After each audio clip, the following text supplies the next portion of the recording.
Oui, donc bonjour, Benoît Ingray, je suis dans le même laboratoire que Sandrine et je vais vous parler du démonstrateur Côte d'Ivoire qu'on envisage dans le programme TRAX sur les vagues de chaleur et la consommation d'électricité présente et future pour la Côte d'Ivoire et l'Afrique de l'Ouest.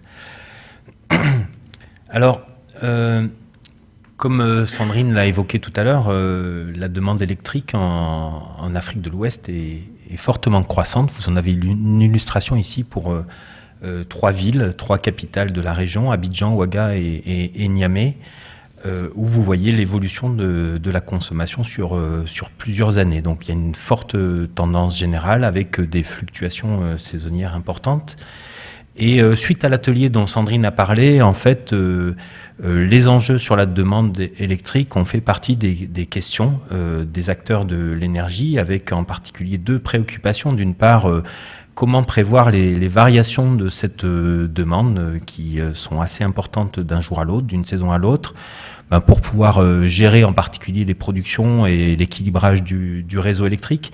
Et puis aussi comment projeter ces évolutions pour anticiper, planifier les évolutions à faire du système électrique en particulier, avec donc différentes questions sous-jacentes. Quelle est la prévisibilité et les évolutions possibles de la demande pour le refroidissement, et quelle est la possibilité de services climatiques derrière.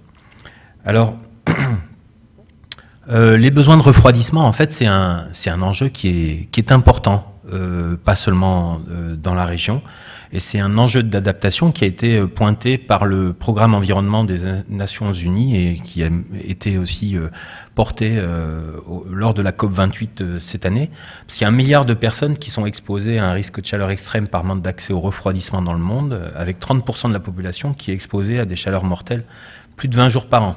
Puis ça pose aussi des problèmes de sécurité alimentaire ou de santé si jamais on n'a pas accès à ce refroidissement. Et par ailleurs, ça a d'autres effets aussi sur les émissions mondiales de gaz à effet de serre. Donc ce serait intéressant de pouvoir limiter le développement des systèmes de refroidissement de par le monde. D'où l'appel du programme environnement des Nations Unies cette année à la COP28.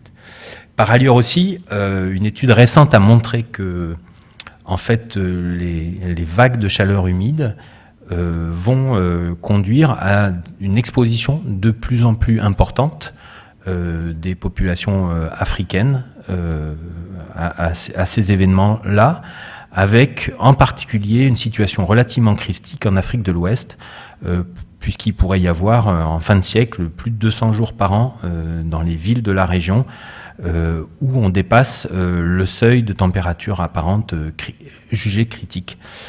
Donc c'est vraiment une problématique importante pour la région. Alors, quand on regarde la chronique de la consommation électrique à Abidjan, il y a un premier facteur qui s'observe assez rapidement, c'est le facteur jour de la semaine. La consommation est plus importante pendant la semaine que les week-ends et les jours fériés. Mais il y a une autre variabilité qui est très importante et qui est effectivement liée aux conditions météorologiques du moment. Alors, il y avait jusqu'à présent pas énormément de travaux qui avaient été faits dans la région, mais en fait, on sait, c'est ce qui est sur le graphique de droite, que la demande en électricité est fortement dépendante des conditions météo du moment, notamment de la température, comme c'est illustré ici pour la ville d'Athènes, où vous avez une surconsommation d'électricité pendant les jours de température forte, supérieure à une certaine température de confort, et puis à l'inverse, surconsommation pour des problématiques de chauffage quand on est inférieur à un autre seuil. Donc, quand on regarde ça pour l'Afrique de l'Ouest, on obtient un petit peu le même genre de résultats. Ici, vous avez en haut les cycles interannuels de la consommation électrique normalisés par leur tendance pour les 3 villes, Abidjan, Dakar, Ouagadougou. Et en dessous, vous avez les cycles interannuels de température pour les mêmes villes. Donc, on voit qu'il y a une correspondance assez marquée. Les questions on a commencé à travailler un petit peu sur ces questions pour en savoir un petit peu plus et savoir si on pouvait proposer effectivement des services climatiques sur ces questions-là.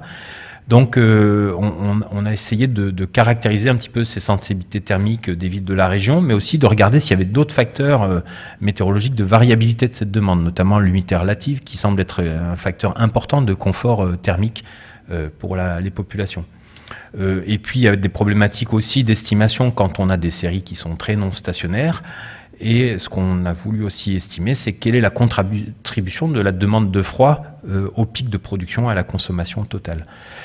Donc pour ça, on a été chercher dans les années passées un certain nombre de données. Donc on a élaboré une base de données assez conséquente en allant les chercher dans les différentes compagnies nationales d'électricité de 12 pays de la région pour une 35 de villes.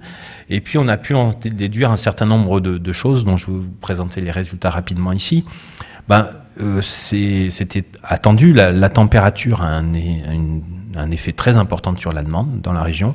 Et puis, 1 degré supplémentaire de température conduit à 4 à 12% de consommation supplémentaire suivant les villes. C'est très homogène dans l'espace et c'est très comparable aux pays de l'OCDE, contrairement à ce qui avait été annoncé dans d'autres publications précédentes qui raisonnaient en termes de consommation brute et pas de consommation, d'augmentation relative de la consommation. Mais par ailleurs aussi, ce qu'on a pu montrer, c'est qu'effectivement aussi l'humidité relative a un impact important sur la demande. Et une variation de 10% de l'humidité relative équivaut à 0,4 à 0,8 degrés de changement de température sur la consommation électrique.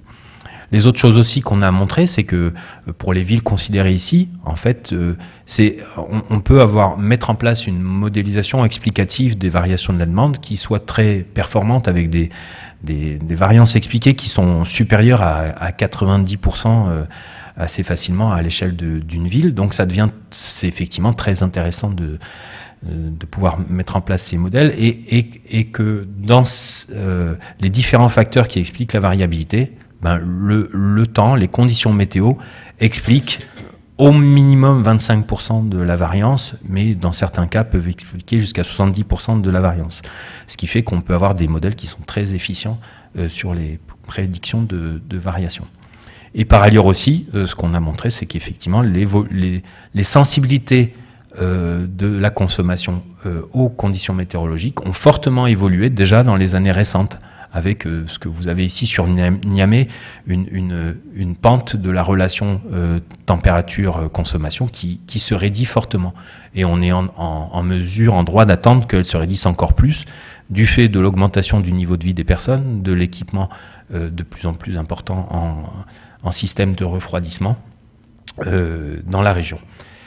Donc voilà, donc c'est ce qui motive en fait le développement d'un service climatique pour la demande électrique dans la région. Alors il y a deux choses.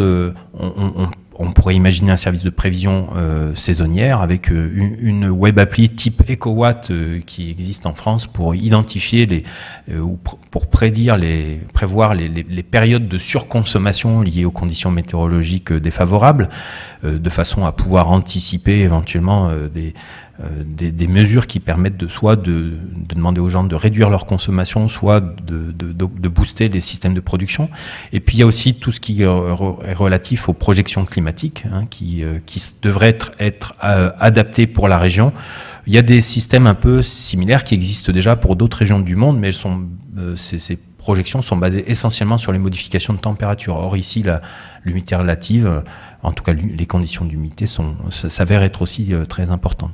Donc il y a un certain nombre de questions qui seront portées pour l'élaboration de ces services climatiques, et ces services climatiques seront construits d'abord pour la Côte d'Ivoire, avec les différents acteurs de l'énergie dans cette région, et idéalement après étendus à l'échelle de la région, avec les autres compagnies nationales d'électricité de la communauté des États de l'Ouest africain, et le WAP, le West African Power Pool, qui est aussi très intéressé par ces développements. Voilà, je vous remercie.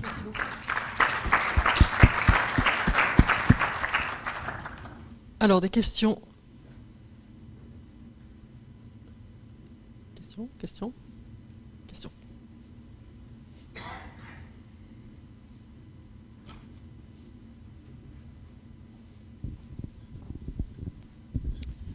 Merci Benoît. Deux questions. Est-ce que tu peux nous dire un mot, peut-être Sandrine, sur le type de réseau qui existe dans les pays d'Afrique de l'Ouest? J'imagine qu'il est très différent, la centralisation, décentralisation du réseau, quel impact ça a.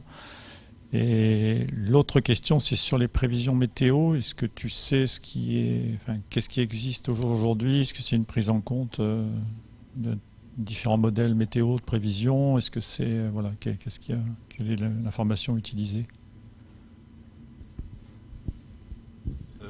Sur les réseaux. Va près du micro. Oui.